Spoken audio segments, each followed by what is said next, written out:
with his second conservative justice. Now, if it all goes the way we think it will be, it'll also be a great day for staunch conservatives who can now justify aligning themselves with a man who flouts so many of their coveted moral standards. Now, some whipped cream and a cherry on top of this sundae of success, NAFTA replaced with the USMCA.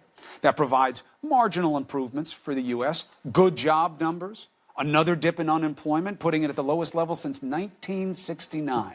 So, this is the premise for a great debate. We have Angela Rye and Michael Caputo. Angela, the premise is this: is Donald Trump making America great again? So I take issue with the question, frankly, Chris, because for me, for my community, this country, frankly, has struggled to be great for some time. So when you say again, it's actually an emotional trigger for many of us because I'm trying to hearken to when that again was, right? During the election, Donald Trump supporters were asked when America was at its greatest, and his supporters more often than not replied with sometime around the 1950s. Well, the problem with that era for me and for people who look like me is that that was before integration existed in this country, right? That was the era of Jim Crow laws and segregation that resulted in economic depression that to this day we struggle to climb out of. And so I would just ask when that again is. That doesn't mean at all so that I don't believe in the promise of the American dream, but I don't see it happening right now for us, and I didn't see it happen before. So on a social justice standpoint, you don't like the qualification of again because you believe it means even less progress, not more, but however, on the parameters that I just gave you, that he got 2 justices for his side, right? Elections have consequences. That he redid NAFTA, and there do seem to be incremental improvements. That job numbers were good once again. That the unemployment rate is at the lowest level since 1969. Aren't those things that you have to give the president credit for? I give credit to him for succeeding on appointing justices that his side will approve of.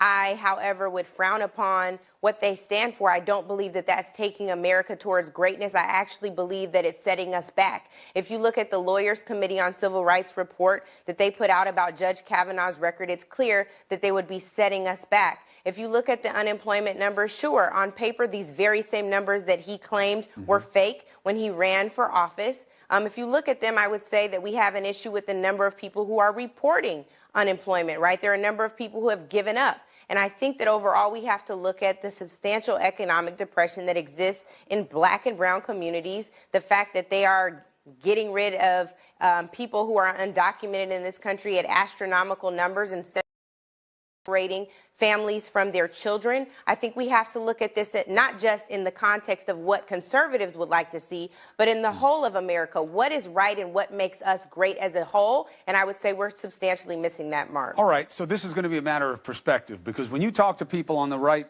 Brother Caputo, I don't need to juice you on this. People are really happy, not just with Kavanaugh, not just with Gorsuch, but across the board until you get to the tweets and a lot of stuff that comes out of the president's mouth. In terms of the deliverables, they're looking at this week as a dream come true.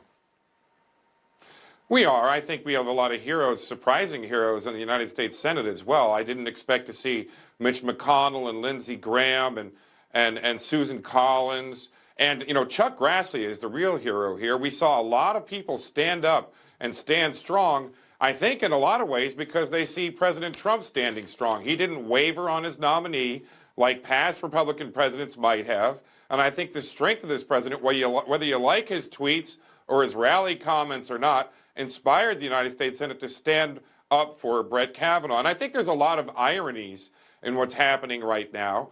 Chief among them is that the Democrats, I think, were trying to bork Kavanaugh in order to, perhaps juice up their enthusiasm, maybe even increase their numbers, the margin in the midterms. But right now, the enthusiasm gap has evaporated, if you believe the NPR poll, and the generic ballot has gone to almost a neck and neck. So we're going to have a really good midterms as well. Well, that's and an the other interesting irony, point. I think. Go ahead, give me your other irony. And the other irony, sure.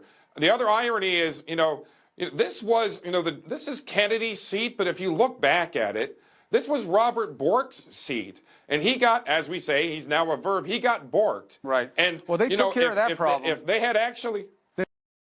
Care of that problem, Michael, because nobody has to answer a real question anymore. And on another day, we'll talk about how what we all saw here That's not the irony I was talking about, Chris. The irony I'm talking about is if they had let Robert... Yeah? No, if they had gotten Bork, he had passed away, God rest his soul, in 2012, and this would have been an Obama appointment, but it's not. They messed up when they borked Bork, and they messed up again when they tried to do it to Kavanaugh. They didn't mess up, and I'll tell you why, but this isn't my point for you, Angela. This is why they didn't mess up. You should have to talk about how you feel about jurisprudence as a nominee. You should have to go there. You should talk about how decisions were argued and what it means to you. That's not going to compromise you on the next case. That's not going to make you not independent or not impartial. It's a farce. And it's allowed on both sides because of the fear of getting borked, as you put it. I like it as a verb. So they all showed us that this process is an abject failure, even if it produces the result that you like. And that becomes the question for you, Angela, is that, you know, Susan Collins said today... But real quick, Chris, I think we're going to end up making Kavanaugh a verb, and it's one against the Democrats, I think. Well, I think Kavanaugh created a lot of his own problems also. Nobody told him to lie about his yearbook. But the Democrats got Kavanaugh this day. Well, I don't... Look, they didn't have the numbers. They came into it 51-49. As long as you guys held ranks, you were going to be fine, right? So this was not a shock. We're always going to be 51-49 from here forward. It's always going to be a war for every nominee. But that's because you used the nuclear option, Angela, and that's something they have to consider. I know it started with Harry Reid, but then it was up as an ante, as we see now in this toxic tit for tat.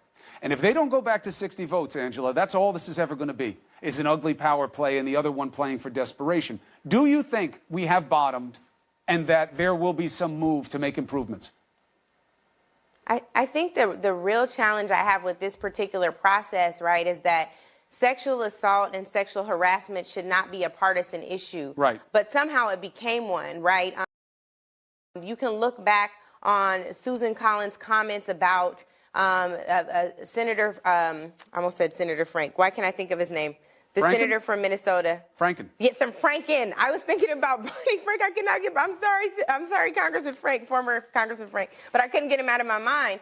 What's interesting now is that she had one set of standards she played by for Senator Franken and a whole different set that she played by for Kavanaugh. And I think that my real question is, we're talking about her today. We have a tweet from Susan Rye saying that she would even offer to run against her in 2020, which is great. She backed off that. Because she we backed can off. no longer. Susan Rice backed off, Well, even though we heard she does have a House of Maine. I would like for her to reconsider. She said she's not making any announcements. Okay, well, I would love for her to reconsider. I appreciate the tweet because it spurred up the base, and this is the main thing that I want to say, that Susan Collins is no hero of ours, and she cannot be considered an ally, but we also should not forget the women in the Senate like Caputo, Ernst, Fisher, Hyde-Smith, who has a special election coming up. Hopefully people will do the right thing and vote for Mike Espy, because we should no longer count on women, on their gender, to understand this issue. Thank God for Lisa Murkowski's compassion, unfortunately, because of her own experience. But this is a situation that says to me, if we're really going to be looking for leaders in jurisprudence, as you put it, to really ensure that they are protecting what case law says, that they are going forward and making sure that we are great again, we need to ensure that this process is one that puts partisanship aside and they're getting the best possible person on the bench. Well, he had issues before this Me Too situation. He was lying before senators before then. Well, that's the problem. But the process is a sham that happened long before Kavanaugh. He's only playing by the rules that are allowed in this farce. Look, you had problems with the left and the right on this one.